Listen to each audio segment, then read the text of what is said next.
Why did no one in that room move?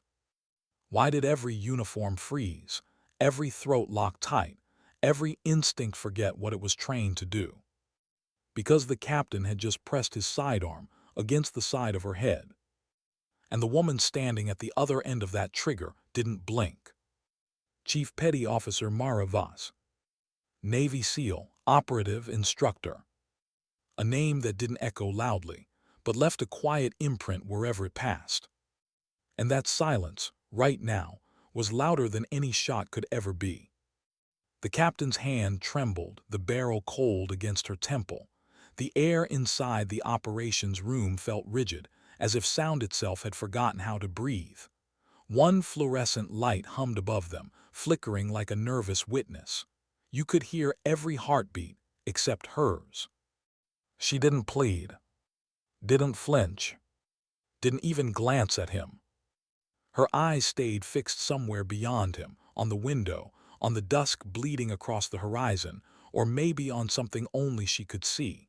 A memory, a place where this kind of fear had already died. Her stillness wasn't made of courage. It was made of exhaustion, the kind that comes from walking through every kind of fire and learning to stop fearing the smoke. The captain's voice cracked. "Say something." It came out like a hiss, brittle and desperate, from a man whose rank had just outgrown his control. Mara exhaled, slowly, deliberately. The kind of breath that's less about survival and more about permission. "If you're going to pull it," she said softly, her voice steady, almost kind, "do it clean." The words hit harder than the gun itself. Every officer in that room felt it, the invisible shift. A single sentence that rearranged power without a single motion. The moment when control quietly traded hands. The hum of the lights turned into a pulse. A second stretched so long it forgot how to end. Then finally he saw it, what everyone else already knew. This wasn't a woman you threatened. This was a woman who decided who walked away.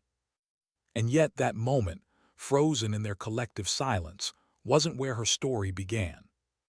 It started weeks earlier, long before the gun, the humiliation, the whispers.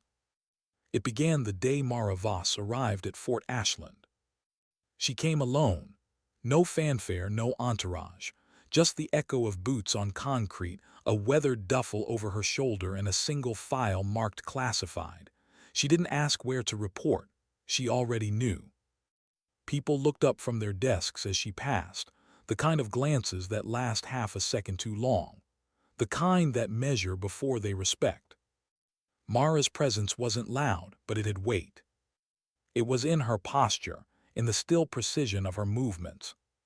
The kind of discipline that doesn't need to announce itself. Fort Ashland was a strange kind of battlefield, a hybrid base where Navy precision collided with Army bravado. A place where rank mattered more than reason, and coffee wasn't strong enough to hide the competition that filled the air. She'd been sent there on a temporary assignment. To lead a cross-branch crisis response program. To teach men and women who already believed they had nothing left to learn. To her, it was just another rotation. To them, it was an intrusion they didn't understand yet. Captain Riggs noticed her the moment she entered the briefing room. He had the kind of command presence that filled every corner of a space, at least until someone quieter walked in.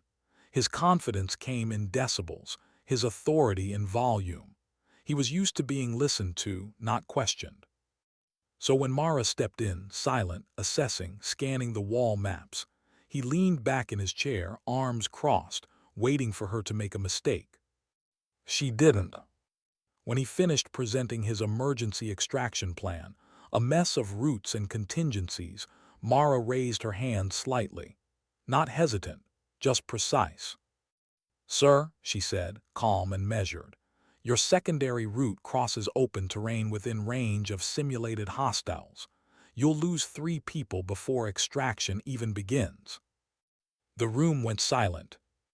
Half the faces turned toward her, the other half toward him. Riggs smiled, tight, professional, but his jaw pulsed. Appreciate the input, Chief, but we've run these drills before. She nodded once. That's why you keep losing them, sir. No malice, no defiance, just data delivered clean. That made it worse. A few younger officers tried to hide their smirks. And that was when Captain Riggs felt it, that tiny crack in his authority, spreading like a fault line. He ended the briefing early, voice clipped, words sharp enough to cut through his own ego. When he left, the air behind him smelled like humiliation and burnt pride. Mara stayed behind. Studied the maps again. No satisfaction, no gloating, just analysis. Behind her calm, something else was brewing. Not anger, something quieter. The understanding that some men don't hate you for being wrong. They hate you for being right too quietly. Her version of training didn't look like war. It looked like stillness. At sunrise, she took her recruits to the hangar. No weapons, no shouting, no endless laps, just silence. They stood in formation under the metal beams, the air cold enough to bite. She paced slowly, boots echoing across the floor. "Listen to what you can't hear," she said. "The moment before noise, that's where control lives." They didn't understand, not yet. Soldiers are trained to move, to act, to respond. But Mara was teaching something older, something almost forgotten. The discipline of waiting, the art of owning time. One morning, she told them a story. No dates, no location, just fragments. A hostage rescue. A room full of chaos. A heartbeat too loud. She walked in unarmed. A gunman's hand trembled. She didn't flinch. She watched the pulse in his throat, the twitch in his jaw. And then she moved. One motion, one breath. He was on the floor before he knew he'd fallen. Panic is permission, she told them. Control is command. Those words became a whisper around the base. Half legend, half lesson. But legends divide people. Some of the younger soldiers began copying her stillness. Speaking softer, moving slower, thinking before reacting. Others mocked it. Called it Zen warfare. Said she belonged in a monastery, not a military base. Riggs heard both sides. And he hated both. To him, her silence wasn't wisdom, it was defiance. Every calm correction, every unshaken stare, it all felt like an insult he couldn't name. Power, he believed, had to be loud. Whatever Mara was doing, it was too quiet to control. But quiet doesn't mean weak. And soon, he'd learn just how dangerous silence could be. The morning of the joint drill began like any other, routine, structured, safe. The air was thick with engine fumes and the low hum of comms chatter. Soldiers moved like clockwork, prepping vehicles, checking gear, rehearsing commands. Mara moved among them, checking safety locks, confirming comm channels. Calm, efficient, focused. Riggs was already on site, barking orders through his radio. His voice grated through the air like metal against metal. He'd rewritten the plan overnight, made it tougher, more aggressive. To him, training wasn't about precision. It was about domination. She saw the flaw instantly. A live Humvee positioned too close to the mock perimeter, a narrow, blind zone. One misstep, and someone was dead. "Hold position," she said, firm but even. Riggs turned, his face tight. "You don't countermand my order, Chief." "There's a recruit in the blind zone, sir. Move that vehicle and you'll crush him." He froze for half a second. Just long enough for the engine to roar. Mara sprinted forward, boots pounding against the dirt. She slammed her palm against the hood, yelling. "Stop!" Her other hand reached out, grabbing the trainee by his vest, pulling him clear. The tire scraped the edge of his gear, throwing a cloud of dust into the air. When the noise faded, silence hit harder than sound. Every eye turned. To her. Then to him. She brushed the dust off her sleeve, voice steady. "Drill secured, Captain." He stared at her, jaw locked, face pale with anger and humiliation. "You're relieved," he managed, voice loud enough for everyone to hear. Insubordination, effective immediately. No one moved. The silence stretched thin. And then quietly she nodded once. The smallest acknowledgement of truth. She'd saved his recruit from his mistake. That was the moment his pride became a weapon. The fuse was lit. That night she was summoned to the operations room. The air smelled like stale coffee and whiskey. Only one light was on. The captain sat behind a table cluttered with files and a half-empty bottle. "You embarrass me in front of my unit," he said. "That's not something we recover from." She didn't answer. Didn't need to. Her silence pressed against him, heavier than any reply. He slammed the sidearm on the table. The sound cracked through the air like a warning. "Say something," he demanded. Still nothing. The tension thickened until it felt like the walls were holding their breath. Then he snapped. He grabbed the weapon, stepped forward, and pressed the barrel to her head. The room froze. But her pulse didn't. Her eyes lifted to meet his, calm, unshaken. That slow breath returned. The kind that carries choice, not fear. The sound of metal against skin tells the truth. It trembles when the hand behind it doesn't believe. And his hand was trembling. For a heartbeat, nothing moved. Then, so subtle it almost went unseen, she tilted her head slightly.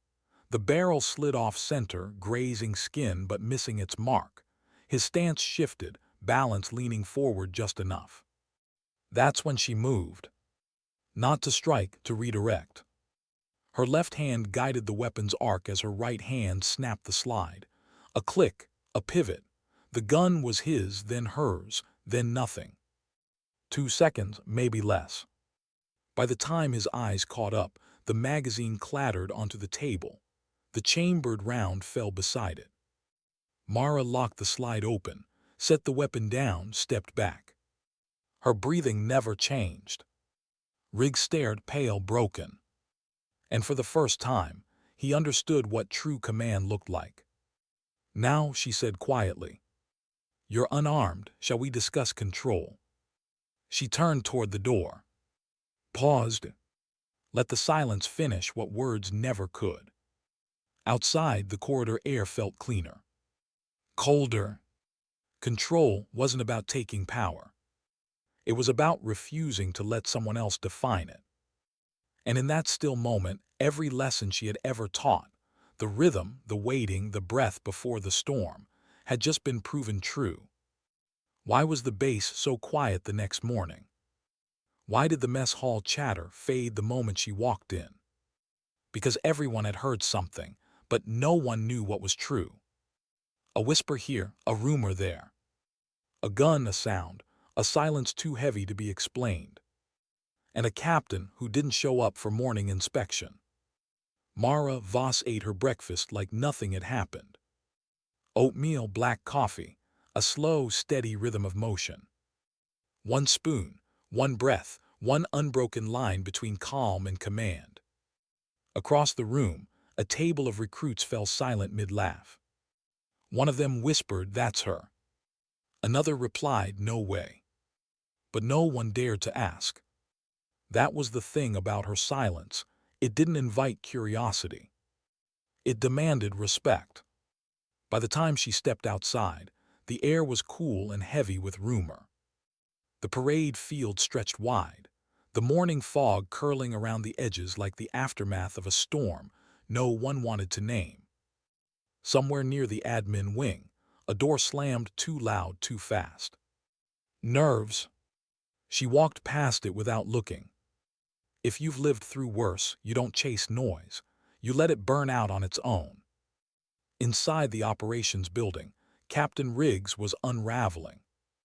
The man who once barked orders now spoke in clipped fragments. His eyes darted too much. His hands shook just enough to betray him. He tried to rewrite the night, tried to make it look like a training misunderstanding. But lies have fingerprints, and his were all over the truth. He ordered the surveillance feed deleted, told the night tech it was classified reorganization protocol. But the tech hesitated, not because he didn't believe him, but because Mara Voss had walked through that same corridor an hour earlier. And she had looked at him once, just once. That look said, "You'll do what's right when it matters." And he did. By dawn, a copy of the footage was already in the oversight server. The system timestamped it, secured it.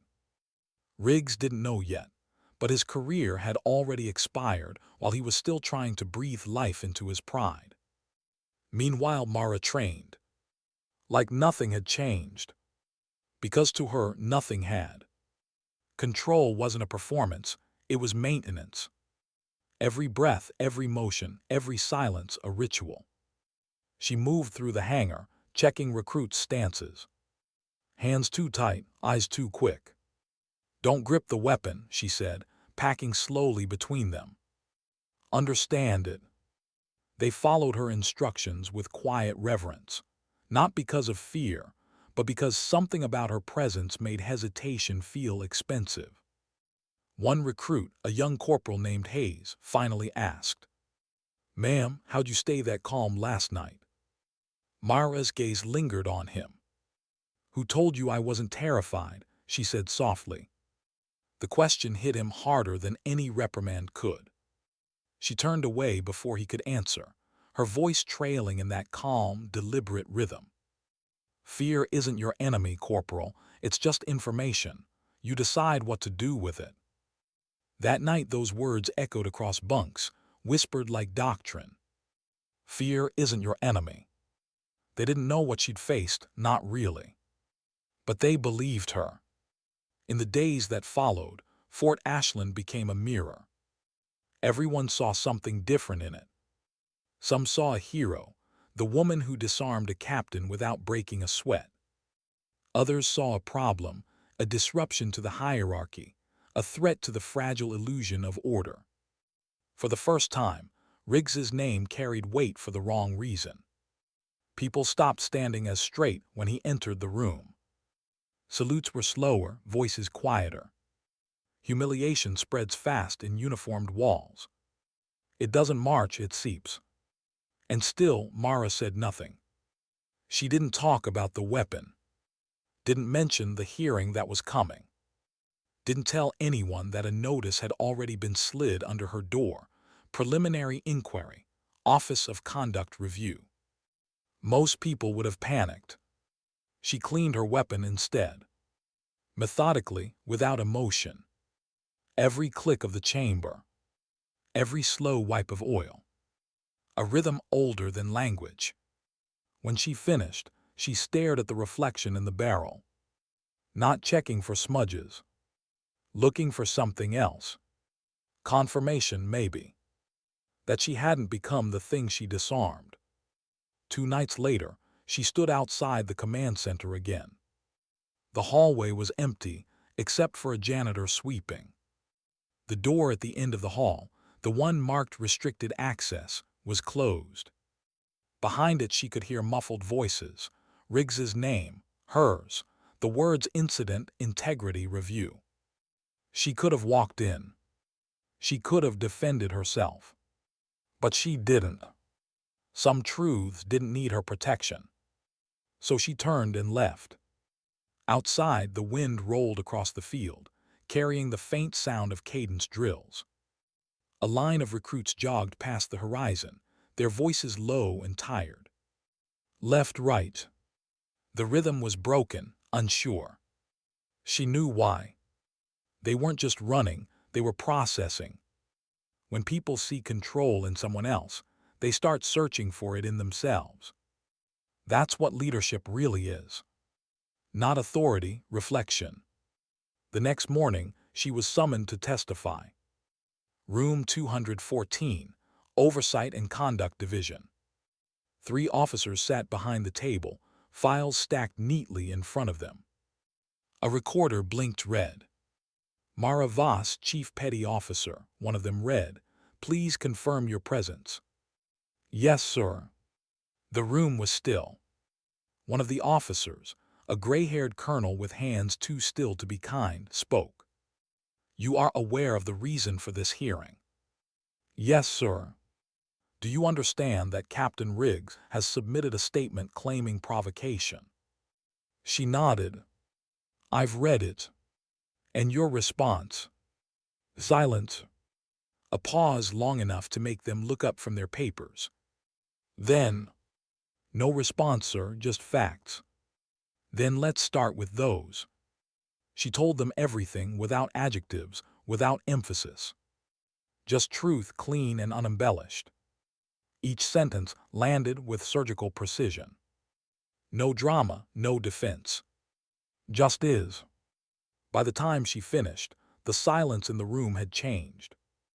It wasn't judgment anymore. It was respect.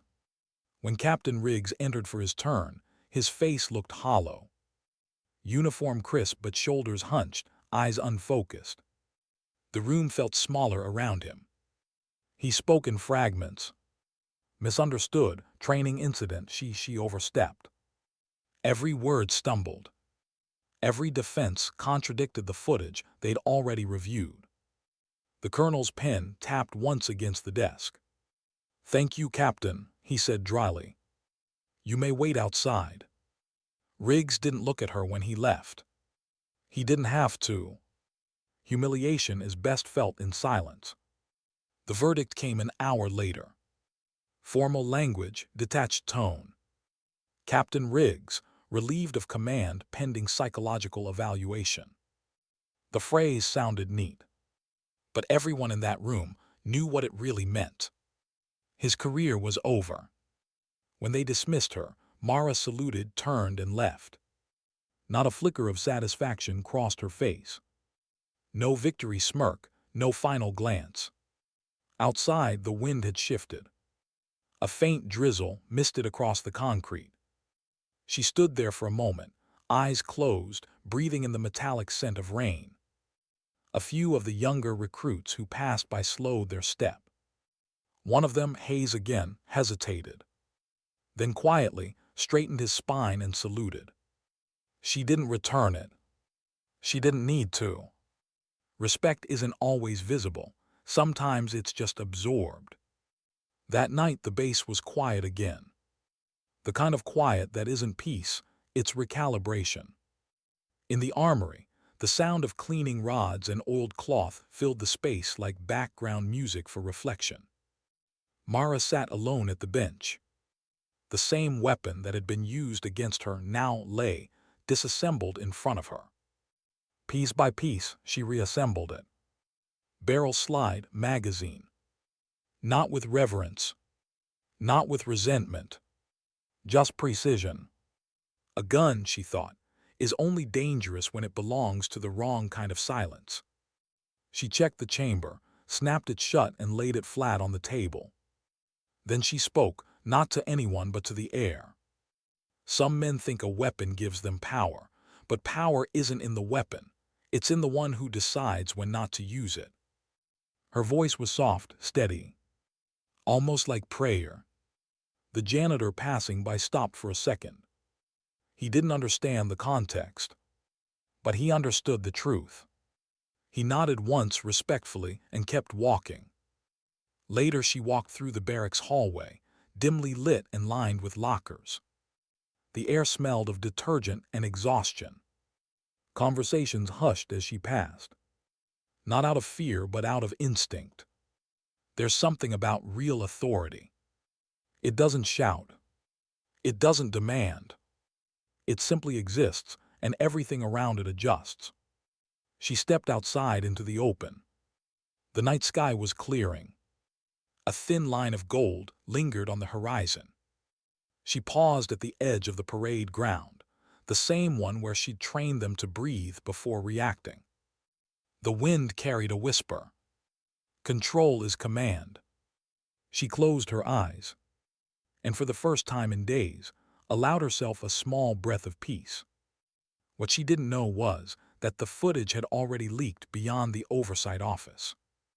Somewhere deep in the Navy's internal network, a few seconds of that disarmament were circulating.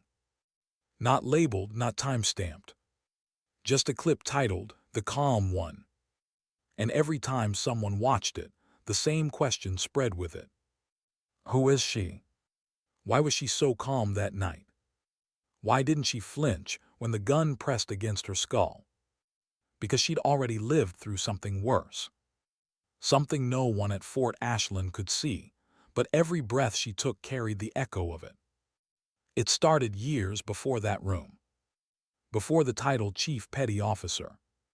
Before the medals she never displayed. Back then, she was just Petty Officer Second Class Mara Voss, attached to Task Force Sentinel, stationed off the coast of Yemen. The year was the kind that blurs into sand and static, long deployments, short sleep, and radio chatter that never stopped asking for miracles. She joined the Navy not out of pride, but out of purpose, or maybe guilt. Her father had been a pilot, the kind who never missed a mission, never left a question unanswered, until the day he didn't come home. A mechanical failure, they said. But she'd read the report years later, and the truth was simpler. Someone ignored a warning. Someone cut a corner.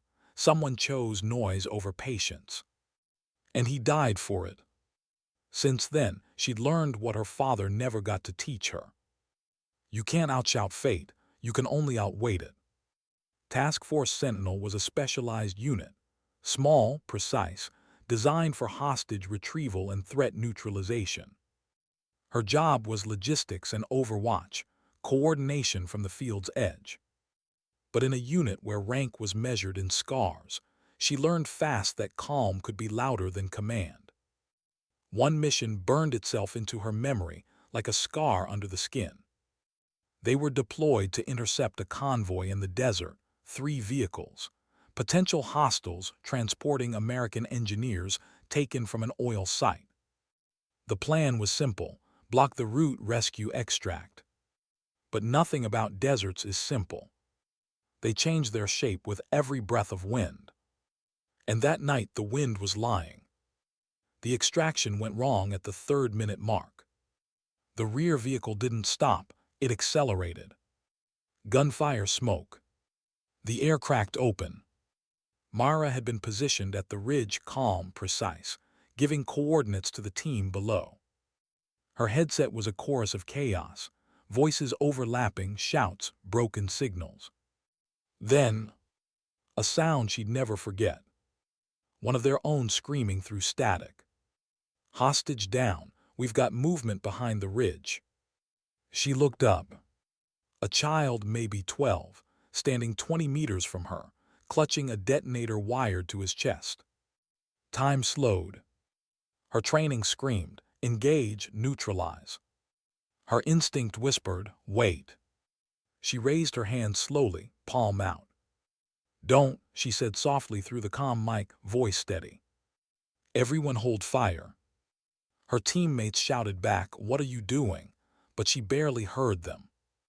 The boy's eyes flicked from her to the horizon, trembling. He wasn't breathing right. She recognized the signs: terror, shock, control not his own. She spoke to him in broken Arabic. Her voice low, rhythmic. It wasn't the words that mattered, it was the tone. The space between them where stillness could survive. He blinked.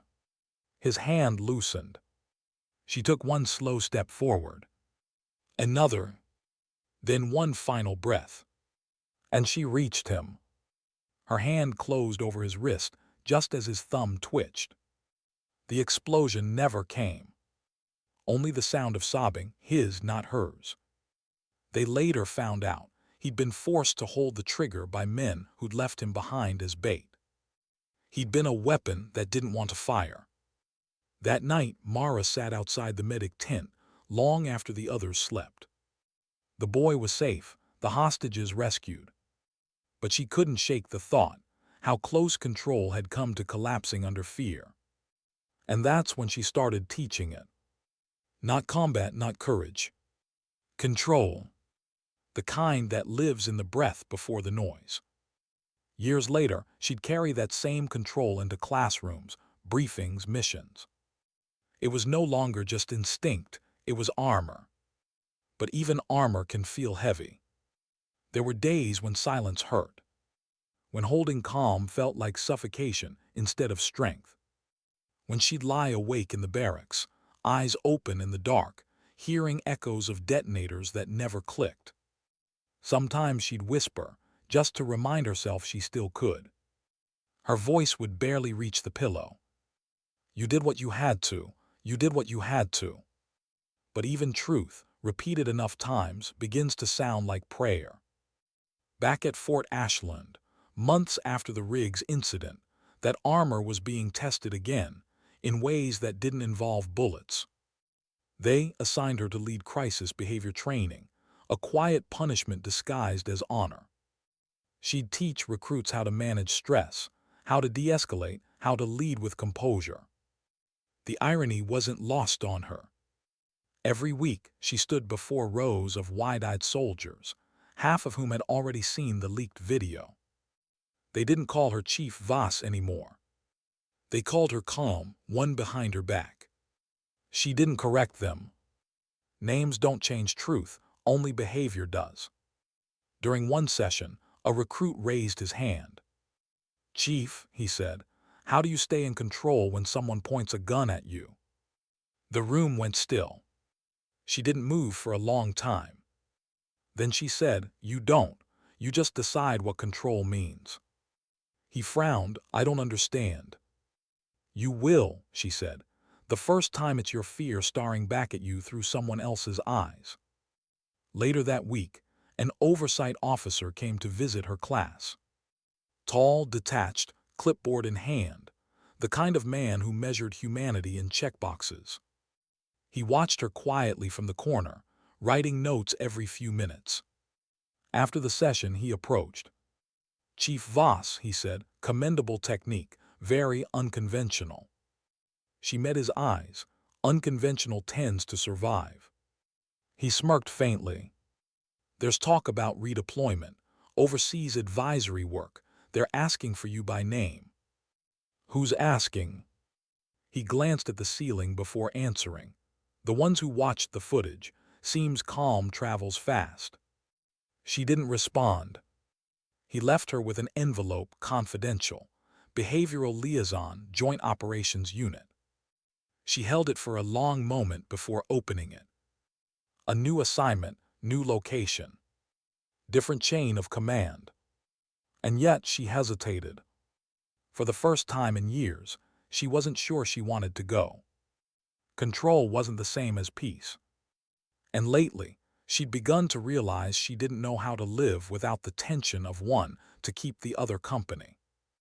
That night she stood by the water tanks behind the barracks, her favorite quiet spot. The air was cool, the world still. A single light flickered across the gravel. She reached into her pocket and unfolded a letter she hadn't touched in months. It was from her sister, written in a hurried, uneven hand. "You've been gone so long, Mara. Mom doesn't talk about Dad anymore. She says you remind her too much of him. I don't know if that's good or bad. Please come home someday, not as a soldier, just as you." She folded the letter back, eyes unfocused. She wasn't sure she knew who "just her" was anymore. The uniform had been part of her skin for too long. In the distance she could hear late-night drills, shouts, boots striking pavement, the sharp echo of commands. She wondered how many of them would learn what she had. That power isn't in shouting louder. It's in standing still when the noise demands you move. Weeks passed. The rumors faded, but the legend didn't. Every base had stories that outlived the people who made them. Mara had become one. But she didn't want to be a myth. She wanted to be useful. So she accepted the assignment. Her orders: Embedded Liaison, Joint Ops Outpost 47, Eastern Sector. Translation: a forgotten desert base no one wanted to command. A place for broken officers and half-written missions. Perfect. When she arrived, the heat hit like a wall. Dry wind, cracked tarmac, and a horizon that seemed to stretch into silence. The commanding officer, a weary lieutenant with tired eyes, saluted her. "Welcome, Chief. Hope you brought your patients." "I always do," she said quietly. The base was a skeleton crew, 25 soldiers, 2 engineers, 1 medic. No luxuries, no politics. Just duty. And that somehow felt like home. That night she walked to the perimeter fence. The desert was endless, a slow-moving ocean of sand. She knelt, pressed her palm into the dirt, and closed her eyes. Somewhere far away, the ghost of that boy in Yemen still lived in her memory. His shaking hand, his wide eyes, the sound of her own heartbeat whispering that she'd done enough. Maybe she had. Maybe she hadn't. Either way, she'd keep teaching them. Not how to shoot straighter, but how to breathe slower. Because control wasn't about the enemy outside. It was about the one inside. And as the wind picked up, carrying a low hum across the dunes, she whispered something to the night, not as a soldier, but as a human being still learning to be both strong and gentle at once. "Sometimes silence isn't peace," she said. "It's recovery." Why did she take a posting no one wanted? Why choose a forgotten desert outpost at the edge of nowhere? Because silence was easier to trust than people. And in the middle of nowhere, silence was the only thing that never lied. Outpost 47 wasn't even on most maps. An aging skeleton of prefabricated buildings, steel containers turned into barracks, and a calm tower that looked like it might collapse if you breathed on it too hard. It sat like a scar against the sand, stubborn, sun-bleached, forgotten by the rest of the world. When Chief Petty Officer Mara Voss stepped off the transport, the air wrapped around her like heat-soaked glass. Dry, heavy, full of the kind of stillness that presses into your lungs until you learn to breathe with it. The commanding officer, Lieutenant Briggs, was waiting near the gate. Tall, thin, and sunburned into permanent fatigue, his salute was precise but tired. "Chief Voss," he said, voice gravelly, "didn't think they'd actually send you." Mara adjusted the strap of her duffel. "You requested behavioral support, sir." "Yeah," he said, rubbing the back of his neck. "Requested, didn't expect them to send you." She didn't ask what he meant. She already knew.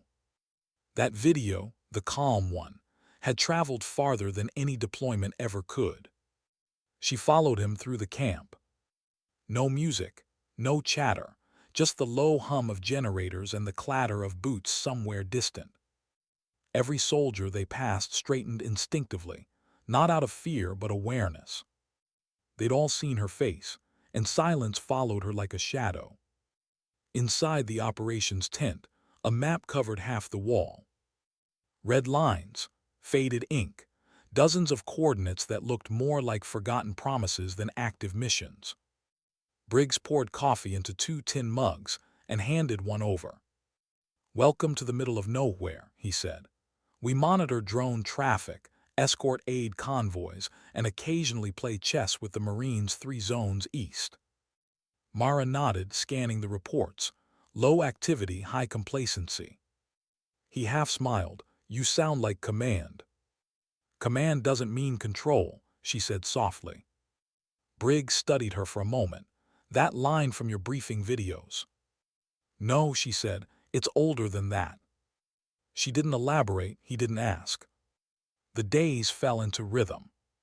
Sunrise patrols, briefings, maintenance checks. Routine, the most deceptive word in any soldier's language. Mara watched more than she spoke. She learned the pulse of the outpost, who carried tension in their shoulders, who avoided eye contact, who laughed too loudly after silence. It wasn't about judgment, it was about patterns. On the 4th morning, she noticed Sergeant Leon Ortiz, one of the convoy leads. Something off. Too alert, too quiet. When she called for a status check, his voice came through the comm clipped and distracted. Later, she found him sitting by the fuel drums, staring into the distance, helmet beside him. "Rough night?" she asked. He nodded. "Dreams." She sat beside him. "About what?" He hesitated. "About home, about the noise that doesn't stop when you leave it behind." She said nothing for a long moment. Then, noise only fades when you learn to stop trying to silence it. He looked at her, confused. "That's supposed to help." "No," she said simply. "It's supposed to remind you that pain doesn't wait for permission." He laughed once, low and unsure. "You always talk like that." "Only when someone needs to listen." 2 days later, the silence broke.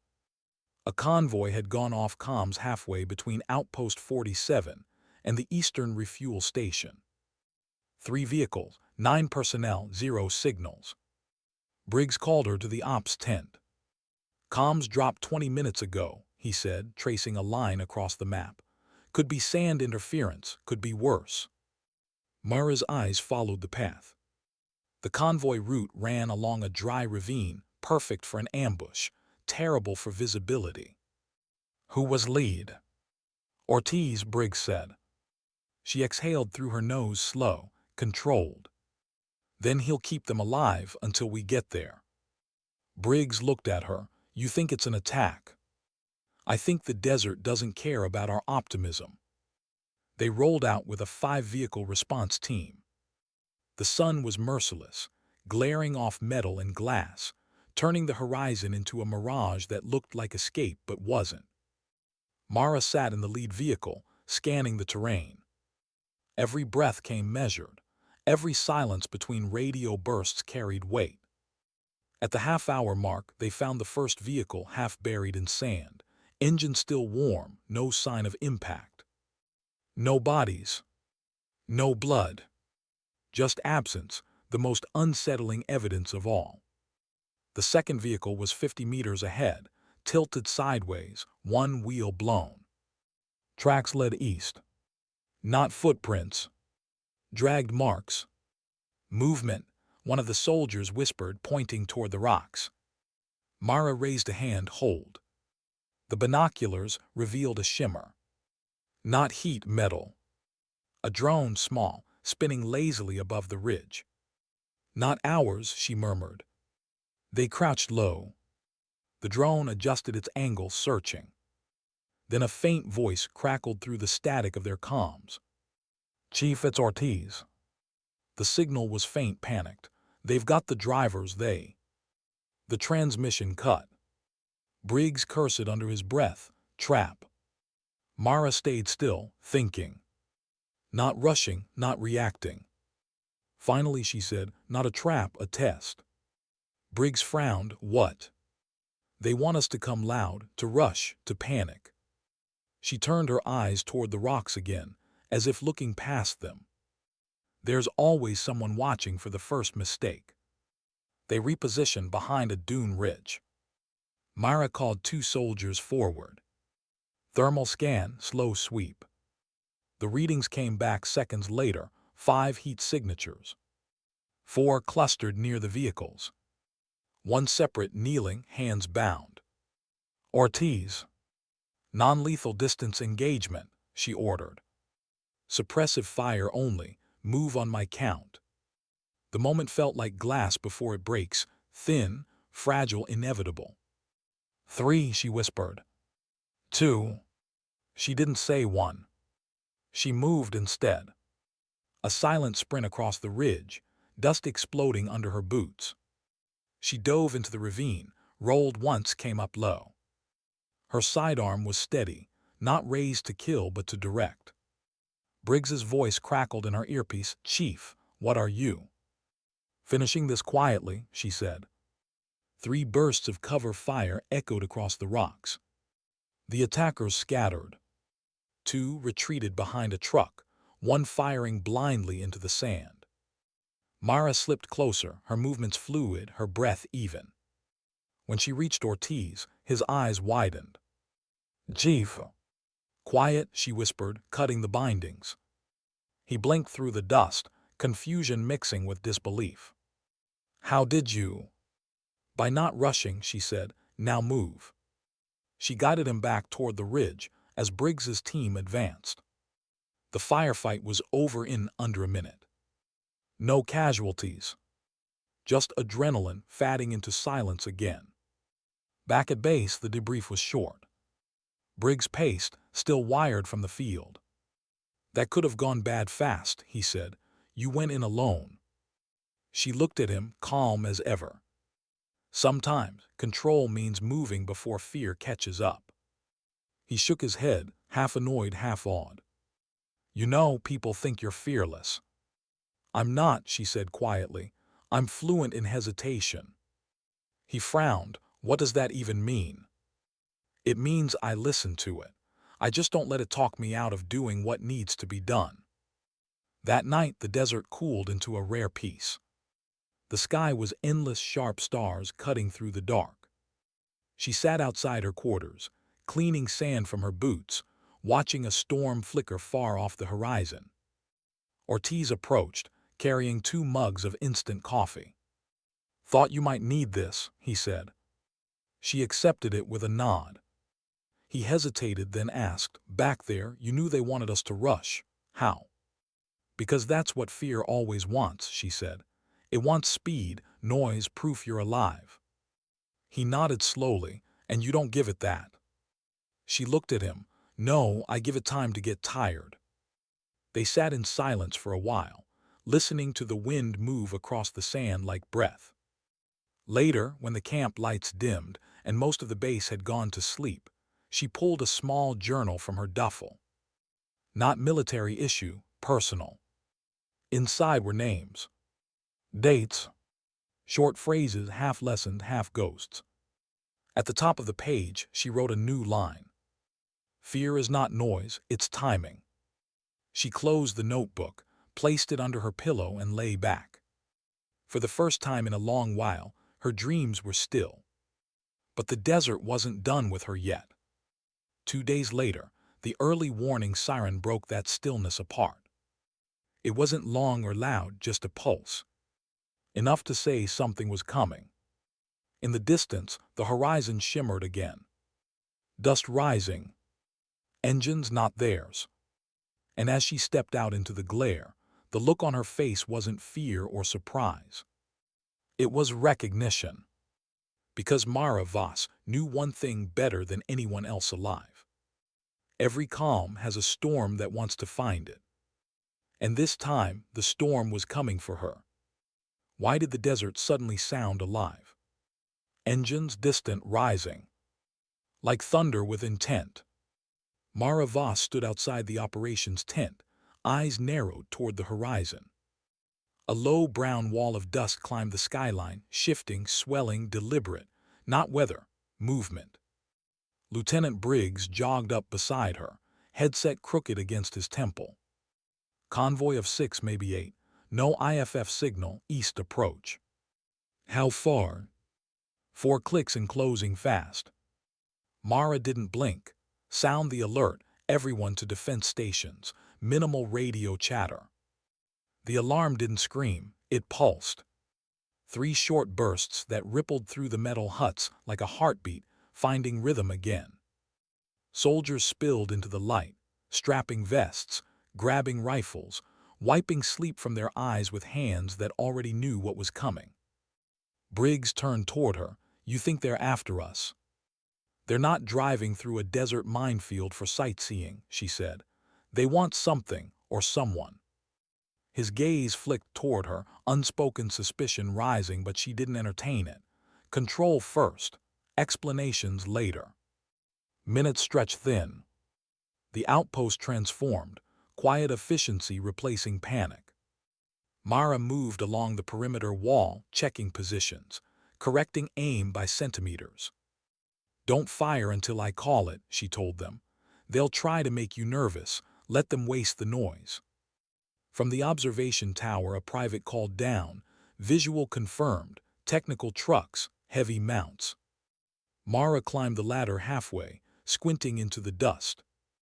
The vehicles broke the haze one by one, black, sun-baked, flying no flags. Improvised armor, machine gun rigs. And at the center, a flatbed with something covered in tarp. She didn't need to see more. She'd seen this choreography before, coordinated intimidation, not chaos. Briggs cursed under his breath. They outnumber us 2-1. Good, she said softly. Means they'll underestimate how calm we can be. The first burst of fire came early. Wild, testing shots that chewed at sandbags but found nothing human. A scare tactic, a sound test. Mara waited until the echo faded. Then she raised her hand, palm down, the signal for stillness. The attackers hesitated, confused by the silence that answered them. No counterfire, no panic. Just still air and patience. Briggs muttered, "You're really not going to." "Not yet," she whispered. "Let them hear how quiet confidence sounds." Another volley, louder, closer. Then pause. Through the scope, she saw a figure stand on the lead truck, shouting orders. A commander desperate for a reaction. She gave him one. "Now," she said. Half the perimeter erupted. Not chaotic, not frantic, controlled bursts, surgical precision. The first 2 trucks disabled, tires shredded, engines hissing smoke. The desert answered with sudden stillness again. "Cease fire," she called. Sand drifted through the haze like falling ash. Her soldiers looked at her, waiting for the next breath, the next move. She scanned the field. They're regrouping. They'll try the south wall next. That's where the wind favors their approach. Briggs blinked. "How do you?" "Because wind carries confidence," she said. "Listen to it." The next attack came from exactly where she predicted. A flanking attempt through a shallow ravine. But the moment they crested the ridge, they hit a wall of precision fire. Briggs shouted over comms, "They're retreating." "Not yet," she corrected. "They're repositioning." She watched the trucks scatter. 2 veered east, 1 west, and 1. She froze the flatbed. The tarp was gone. Underneath, a mounted rocket tube. Homemade, ugly, dangerous. Her voice cut through the radio. "All units cover north sector. They're lining a launcher." She grabbed a sniper rifle from the nearest post, dropped to one knee, adjusted scope elevation by instinct alone. The world narrowed to a heartbeat. She saw the glint of the launcher sight catching sunlight. And exhaled. 1 shot. Clean. The rocket operator fell backward. The tube misfired, belching flame that consumed its own truck. The explosion rolled through the valley like a thunderclap. The sandstorm swallowed it whole. When the echo died, only wind remained. After 15 minutes, it was over. The raiders, whoever they were, retreated into the dunes, leaving twisted metal and silence behind.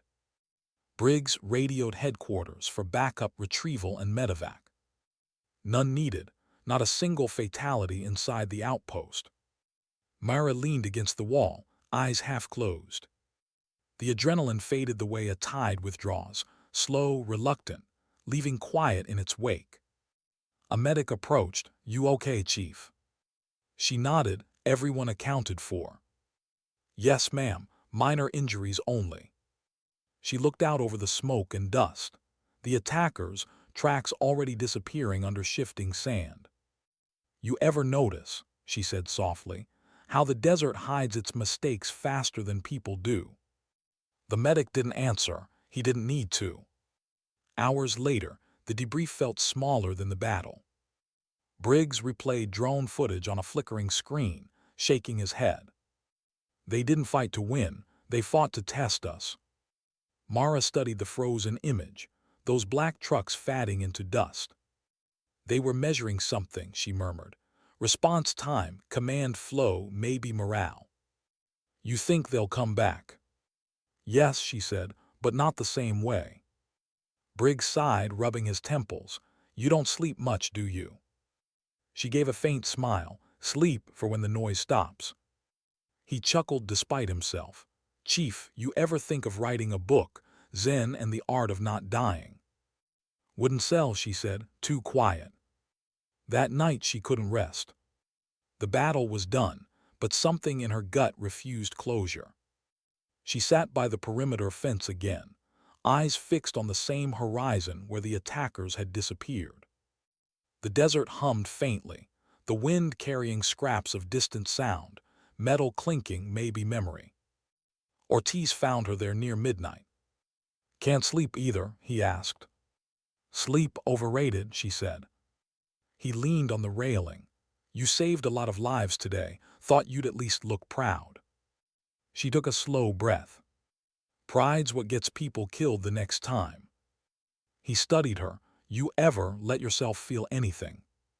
She turned to him, eyes steady. "Feeling isn't the problem. Indulgence is." He frowned. "That sounds lonely."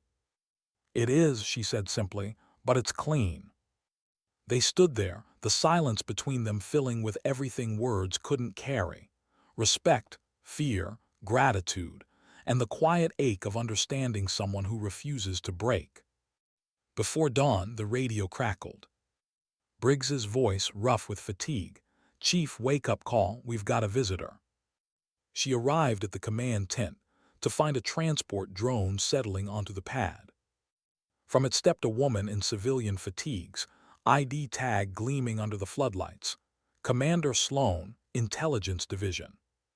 "Mara Voss," Sloane said, extending a hand. "Been wanting to meet the woman who teaches patience with bullets flying."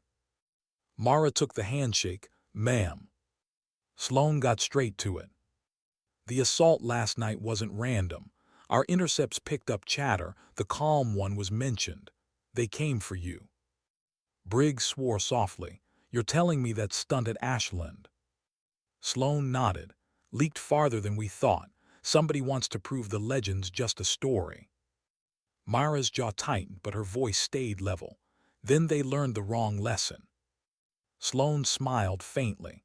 "Command wants you relocated to a secure base until we figure out who's targeting you." "No," Mara said.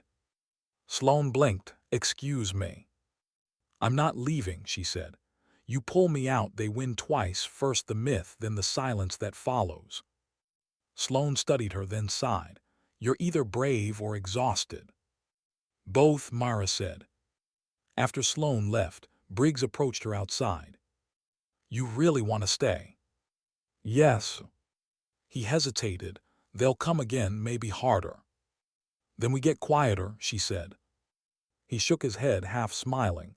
"You scare me sometimes, Chief." "You should be scared of noise, not quiet." For the next week, the outpost rebuilt. Stronger walls, better comms. But the real reconstruction happened in the people. They moved differently, slower, deliberate. Mara's calm had infected them. During evening drills, she watched their breathing sink to hers. Patience replacing panic. Focus replacing fear. When the sun dipped below the horizon, the desert glowed gold and violet. The soldiers stood in a line, watching light fade. Mara spoke, voice low but carrying. "Out here, noise will tell you when to panic. Stillness will tell you when to move. Trust the second one." They nodded.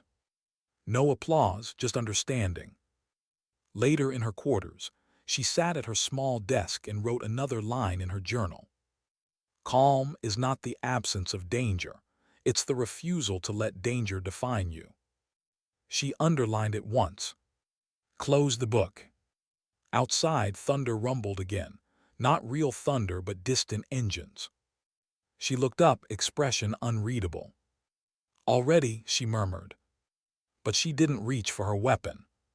She reached for her earpiece and whispered into the comms, almost to herself. "Let's see if they've learned to listen yet." The storm was coming back. And this time, Mara Voss wasn't planning to survive it quietly. She was planning to teach it something. That control doesn't whisper out of fear. It whispers because truth doesn't need to shout. Why did the second attack feel quieter than the first? Because this time, they weren't testing the walls. They were testing her. It began with a sound too small to notice. Static on the comm line, a pattern she'd learned to distrust. At first it was just a glitch, the kind the desert wind sometimes made when it brushed the antennas. Then came a new voice, familiar yet wrong. Outpost 47, this is Patrol 6 requesting perimeter access. Convoy returning early. Repeat, returning early. Lieutenant Briggs squinted at the monitor. That's Sergeant Ortiz's code. Mara felt something inside her tighten. Ortiz was with her unit in the south sector. Nowhere near the east gate.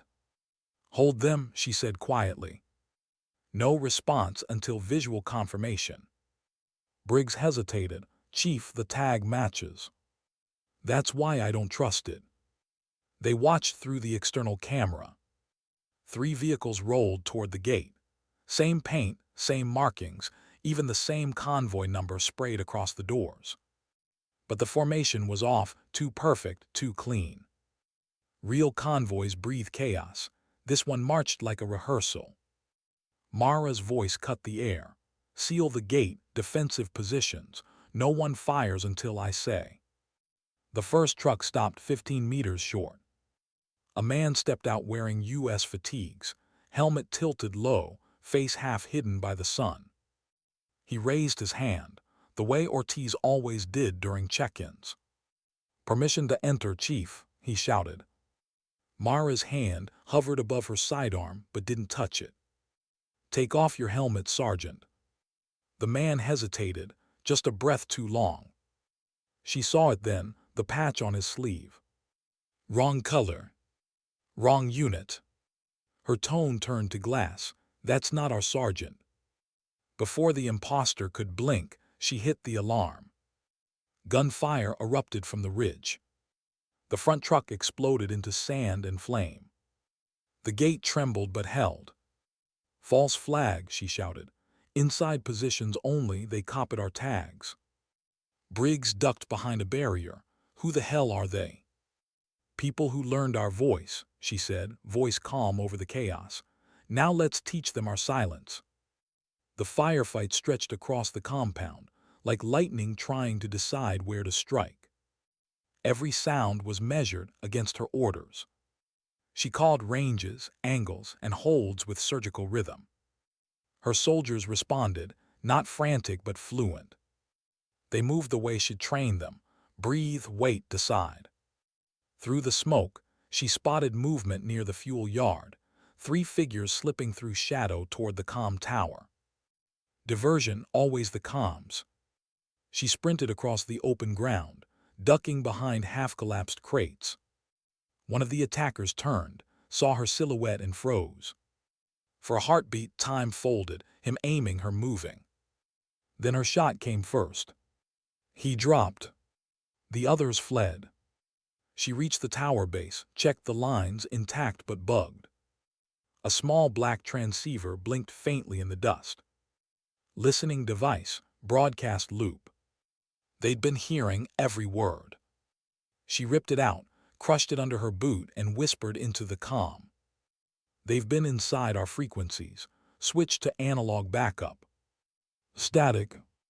Then Ortiz's voice. Copy, Chief, moving to manual. Minutes bled together. Fire, sand, silence, repeat. By the time the last truck retreated, half the outpost's perimeter was shredded. They'd held but barely. Briggs wiped sweat from his face, disbelief heavy in his voice. They knew our layout, our rotations, even our watch times. Mara nodded. Someone fed them. He stared at her, inside. She didn't answer, didn't need to. Her mind was already replaying every shift, every report, every hesitation she'd seen in the past week. Then she remembered something small. Ortiz had handed her a new radio battery yesterday. Factory sealed.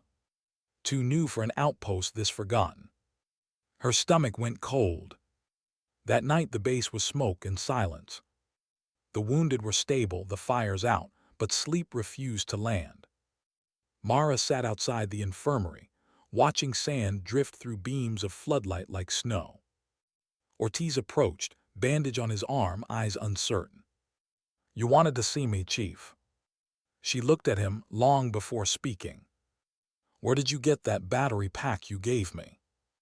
He blinked. Supply dropped 2 days ago. Why? There was no drop 2 days ago. His breath hitched. Chief, I swear someone handed me the crate at refuel, said it came from Central Command. Who? He shook his head. Didn't catch the name, just a tech guy in logistics. She studied his face. The micro tremor in his jaw, the guilt that wasn't guilt, fear. You didn't know, she said. No, ma'am. But they used you.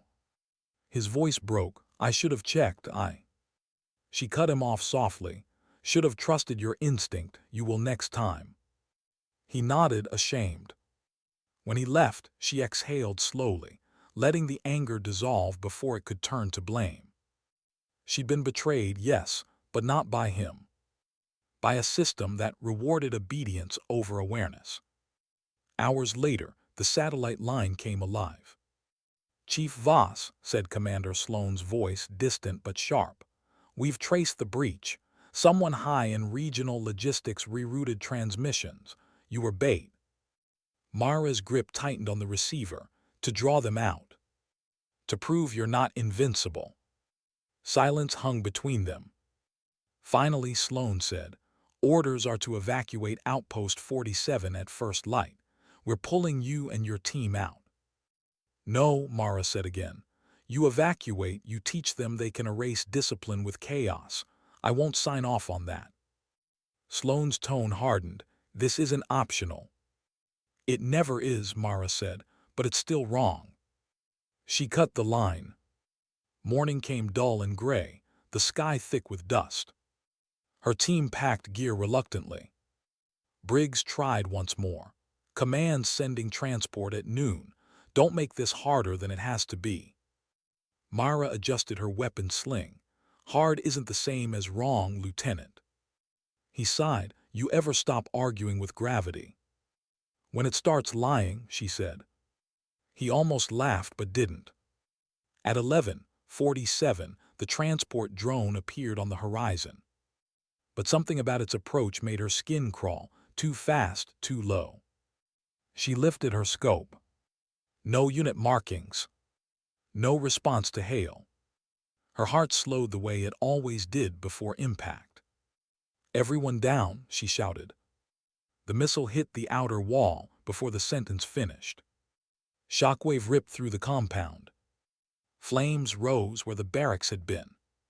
She dragged Briggs out from under debris, blood on his forehead, eyes wild. Third strike, he gasped. They knew we'd stay. Because we always do, she said. Another blast shook the ground. She looked up and saw the truth in the sky. Not enemy drones. Their own. Hijacked. Her radio crackled to life. Sloane again, urgent, frantic. Chief, abort mission. Our assets are compromised. Repeat, compromised. Mara smiled faintly through the smoke. Then we fight with what they can't hack. She looked at the faces around her. Ortiz, 2 medics, a communications tech barely 20. Fear everywhere and beneath it trust. Manual override, she ordered. Eyes on each other. No radios, no noise, they can't track silence. They moved like ghosts through flame and dust, relaying orders with hand signals, flanking the wreck of their own outpost. For hours, they fought the machines that once protected them, knocking them down with EMP charges and rifle bursts at close range. By sunset, the sky was clear again. The outpost was ruin. But they were alive. Briggs sat against a half-collapsed wall, breathing raggedly. Chief, we can't hold this. She knelt beside him. We already did. He looked at her with something between pain and awe. You should have left when you could. If I had, she said softly, you'd be saying that to a grave. He laughed once, blood on his teeth. Still think control's enough. No, she said. Now I know it has to share space with faith. He closed his eyes, maybe from pain, maybe from agreement. Night fell without stars. The smoke took them all. Mara stood at the center of what was left of Outpost 47, listening to the wind move through broken metal like breathing. Her hands shook for the first time in years. Ortiz walked up, face lit by the burning wrecks. "What now, Chief?" She looked past him into the dark. "Now we wait, not for orders, for clarity." He nodded slowly. "Do you think they'll come for us again?" "They will," she said, "but next time we won't just survive, we'll understand." He frowned. "Understand what?" She turned toward the smoldering ruins, eyes reflecting the flicker of firelight. "That sometimes silence isn't strength. It's guilt pretending to be discipline, and I'm done pretending." In the distance, a single radio still worked, crackling through the ash. A voice, young, terrified, called for help from a convoy somewhere beyond the ridge.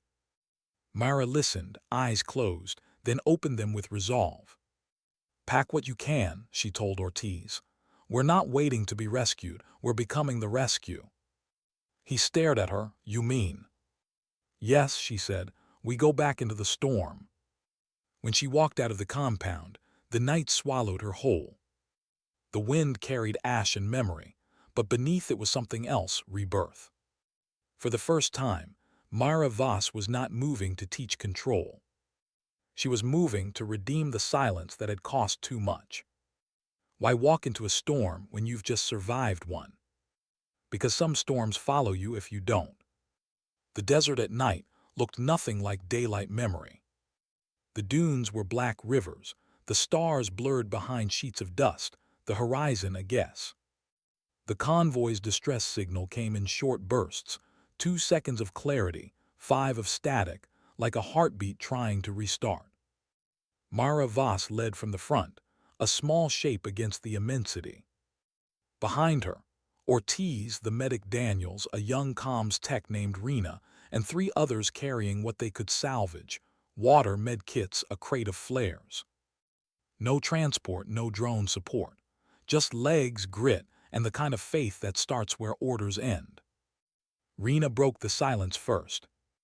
"Chief, why us? Headquarters will send a team." "They'll send paperwork before a team," Mara said. "By then those people'll be bones." Ortiz tightened his straps. "How far you think they are?" "5 clicks if the wind's lying," she answered. 7 if it's honest." No one laughed. The desert didn't like humor. They walked for an hour before the signal blinked again. Rena adjusted her scanner. South-southwest, maybe half a mile. Mara raised her hand. "Lights off. From here we move quiet." The wind hissed across the sand like radio static. Every sound carried too far. Every movement felt watched. When the first flash of metal appeared in the darkness, it looked like a mirage, an overturned truck half buried in dunes, its hazard beacon dying in a weak pulse. Ortiz whispered, "Got visual." Mara nodded. "No rush. Let the silence tell us if we're alone." They crouched behind a ridge, listening. Nothing but the creak of metal cooling. Then a voice, faint, broken, "Help anyone." Mara moved first. The others followed, weapons low. They found 2 soldiers alive, pinned under the wreck's frame, legs trapped. The rest of the convoy gone. Tracks led west toward the ridge line. Daniels checked pulses. "One stable, one needs evac now." "Evac isn't coming," Mara said. "We stabilize and move." As they worked, the injured corporal looked up at her, eyes glassy. "They took the others," he rasped. "Didn't shoot, just took them." "Who?" He coughed blood. "Didn't see faces. Heard them talking about the woman who doesn't flinch." Mara's jaw clenched. That name again, the calm one. The myth was hunting its maker. She touched his shoulder. "You'll see morning, breathe slow." He nodded once, believing her simply because she sounded certain. They set up a small perimeter behind the wreck. Rena whispered, "Chief, what if it's a trap?" "It already is," Mara said. "We're just deciding whose it is." She studied the tracks again, straight, deliberate, not random abduction lines. Someone wanted pursuit. Ortiz caught her glance. They're leading us. I know, she said, but sometimes the only way to break a pattern is to walk through it. They followed the tracks into a canyon, carved by wind and forgotten storms.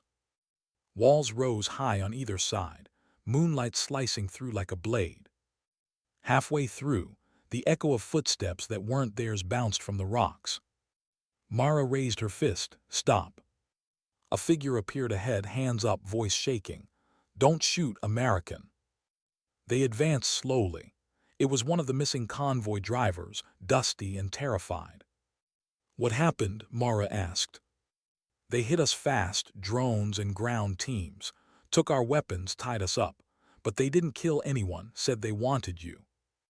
Her silence deepened. Me. He nodded, said the calm one needed to see what silence costs.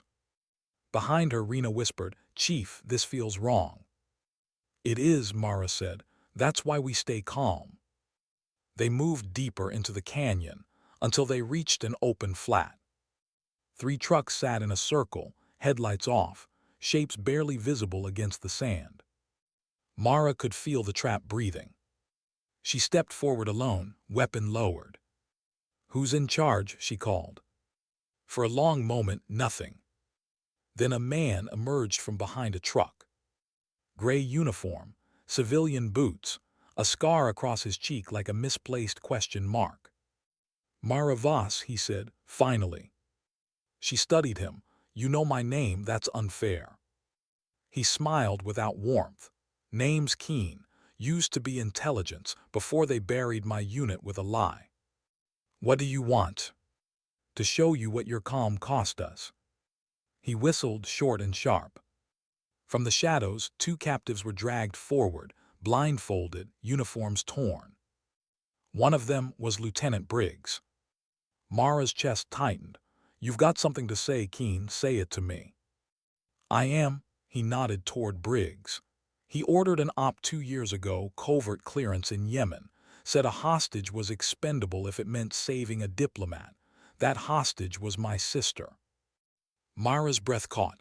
Yemen, a boy, a detonator. Memory crashed into present. I was there, she whispered. That mission saved 6 lives. It killed 1, he said, and you taught them to call that control. She shook her head. I taught them to think before they kill. Exactly, he said bitterly. To think, to hesitate, to let people like her die while you decide what's moral. The silence between them was razor-thin. Behind her, Ortiz shifted. Chief. She raised her hand. Wait.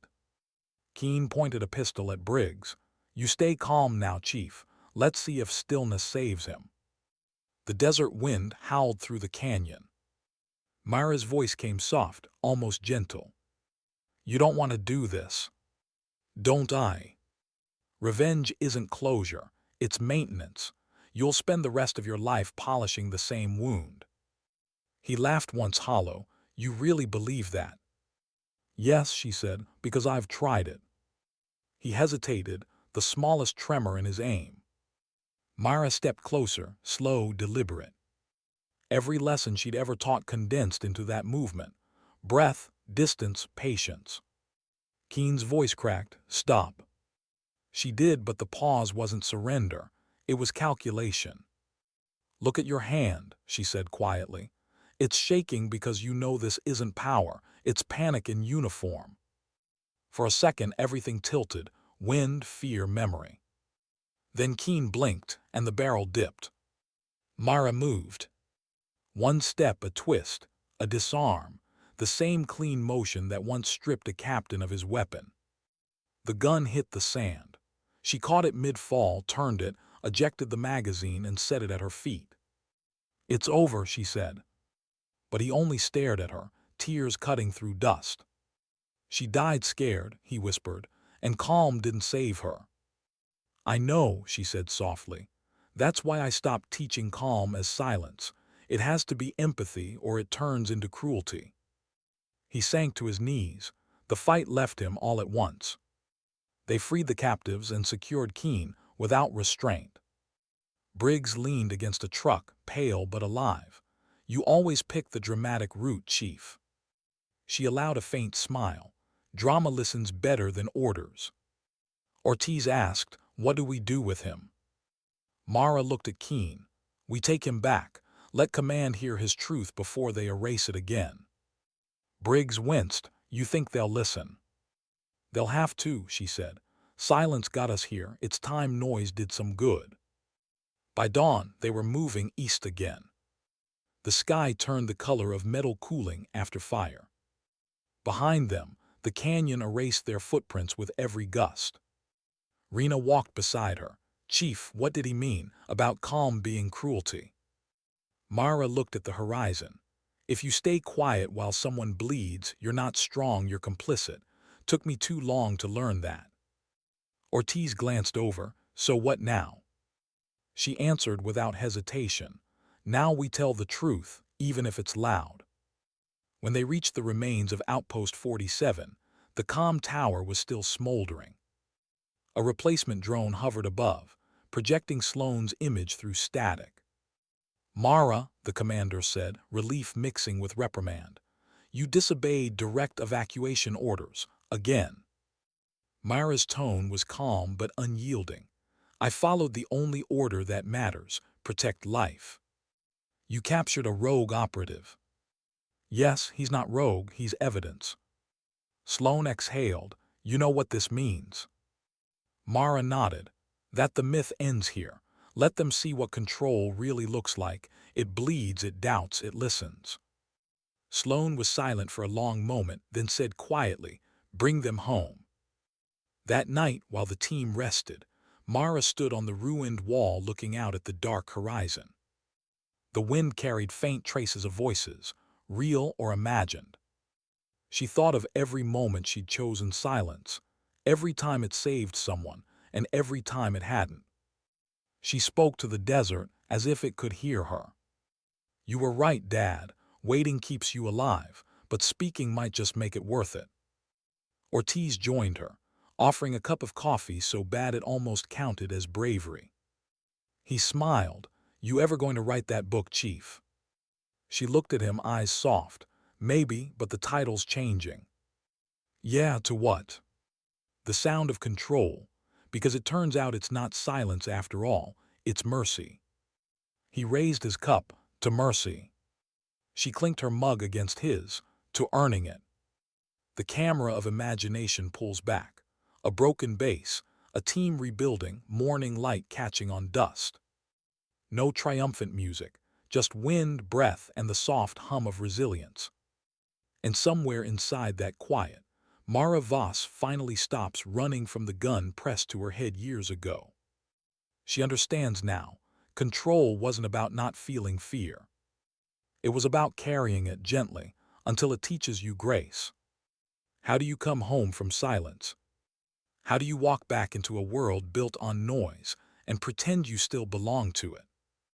When the transport lifted off from the desert, Outpost 47 was just a fatting scar below.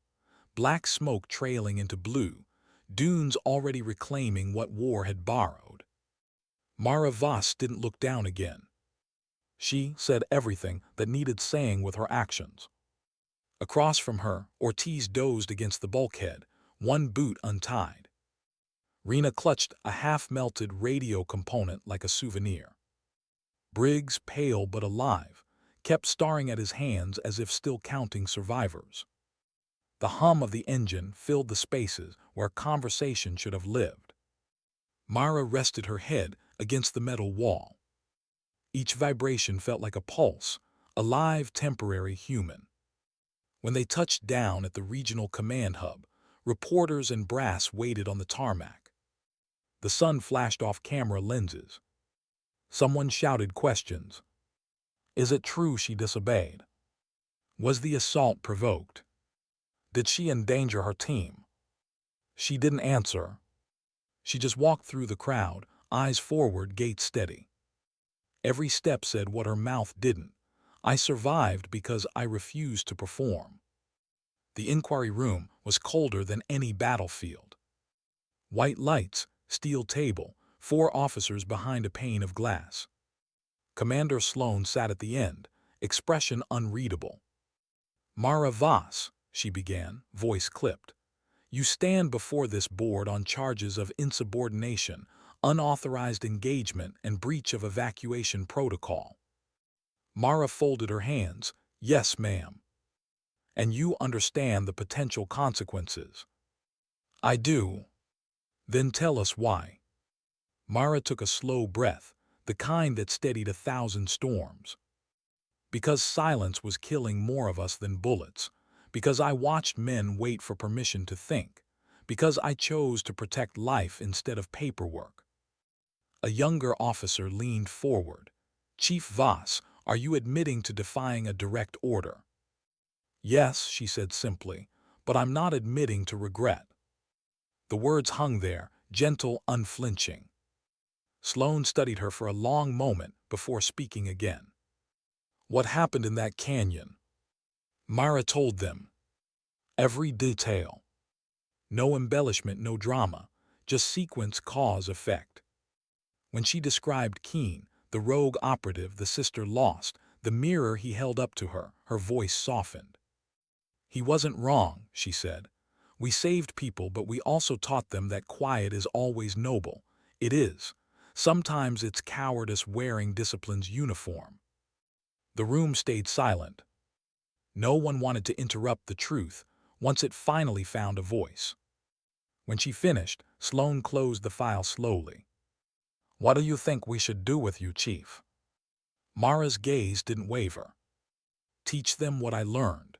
That control without compassion is just another weapon." They dismissed her for deliberation.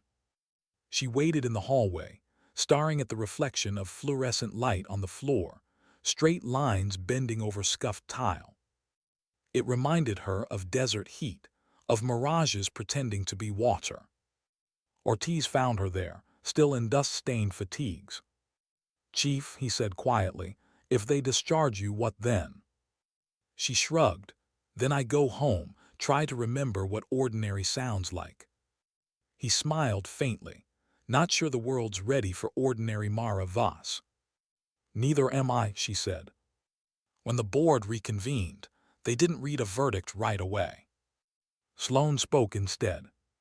"Chief Voss, the record shows you disobeyed protocol. It also shows you prevented significant casualties and recovered both personnel and classified intelligence. Command will reassign you, temporary leave, then evaluation for instructional duty." Mara nodded once, understood. Sloane added more softly, "For what it's worth, the world could use a few more people who hesitate before they pull the trigger." That was as close to gratitude as the system ever gave. She went home. Not to a ceremony, not to applause. Just to a small coastal town where the ocean smelled of rust and memory. The house was the same one her father had left behind, paint peeling, windows salt-stained. Inside, dust waited like patient time. She unpacked one bag, placed her uniform on the chair and left it there. The sea wind moved through the open door, brushing against metals that never meant as much as breath. That first night she didn't sleep. She sat on the porch, listening to waves slam against rock. They sounded like heartbeats too big for bodies. Weeks passed quietly. She walked each morning along the cliffs, the air cold enough to bite. Locals recognized her sometimes, the calm one, the woman from the video, but she'd just nod and keep walking. One afternoon she stopped by a small community shooting range. An older man cleaning rifles looked up. "You here to train or remember?" he asked. "Little of both," she said. He handed her a sidearm. "We charge half price for ghosts." She smiled at that, set her stance, aimed. The shot cracked through the empty range, echoing like punctuation. Perfect center. But her expression didn't change. The man whistled. "You military." "Was," she said. "Now I'm just trying to be human." Later she volunteered at a youth training program, kids from rough neighborhoods, some with more anger than aim. She didn't teach them to shoot first. She taught them to breathe. Your weapon is only as steady as your heart, she told them, and your heart is only as steady as your reason. When one of them asked if she'd ever killed anyone, she paused long enough for the weight of honesty. Yes, she said, and that's why I spend every day trying to make sure you never have to. They listened, because her quiet wasn't the silence of distance anymore. It was the silence of earned peace. One evening, the sun fell slow behind the ocean, light sliding across the water like memory refusing to fade. Ortiz arrived, newly promoted, uniform crisp. He handed her a sealed envelope. Reactivation order, he said. Advisory position. Headquarters wants you to write doctrine for crisis control. She turned it over in her hands. No more field work. He smiled, just words. Words can be louder than bullets, she said. Yeah, he answered, especially yours. She looked out at the horizon. I'll think about it. He started to leave, then stopped. Chief, if you ever wonder, we did the right thing. She nodded. I don't wonder, I just remember. That night she opened her father's old flight journal, the one she'd found tucked behind a drawer after his crash. Between faded maps and notes was a single line written in his handwriting. Control is knowing when to trust the wind. She traced the letters with her finger. He'd been gone for decades, but suddenly his voice felt close, as if the wind outside had carried it home. She whispered, I think I finally do. In the following months, her new manual circulated quietly through training schools. No loud speeches, no marketing. Just a plain cover, field discipline, a study in controlled humanity. Inside, a single passage carried her signature. A soldier's calm is not the absence of emotion. It is emotion mastered through empathy. When you stop listening, control turns to cruelty. Cadets underlined it, instructors quoted it. No one knew the author still walked the cliffs each morning, whispering back to the sea. One gray afternoon, Sloane visited unannounced. She found Mara repairing a fishing net by the dock. You disappeared well, Sloane said. I'm practicing irrelevance, Mara replied. Sloane smiled. Command wants you to keynote the ethics symposium next month. Tell them what calm really means. Mara shook her head. Let the next generation speak. My silence has said enough. Sloane studied her for a moment. You know, they still play that footage at officer training. The disarm. The moment the captain realized rank can't outshout respect. Mara tied the last knot and set the net aside. Good, maybe they'll learn faster than we did. As dusk settled, Sloane left. Mara stayed by the water, hands resting on her knees. The sky turned silver, the tide whispering its endless repetition of loss and return. A gull cried somewhere overhead. A child's laughter carried from the distant pier. Life kept moving, indifferent and perfect. She closed her eyes. The image that surfaced wasn't the captain with the gun, or the desert on fire. It was that boy in Yemen, trembling with a detonator, and the moment she chose to wait instead of react. For years she'd wondered if she'd done enough. Now she knew, enough isn't a measure, it's a decision to keep trying. She stood, brushed sand from her hands, and looked toward the setting sun. The wind lifted her hair, soft, almost reverent. Sometimes, she murmured, voice barely louder than the tide. Dignity doesn't speak, it simply acts. The waves answered with their timeless rhythm. And for the first time in a long time, she let herself smile. Not out of victory, but peace. The calm she carried now wasn't silence. It was forgiveness.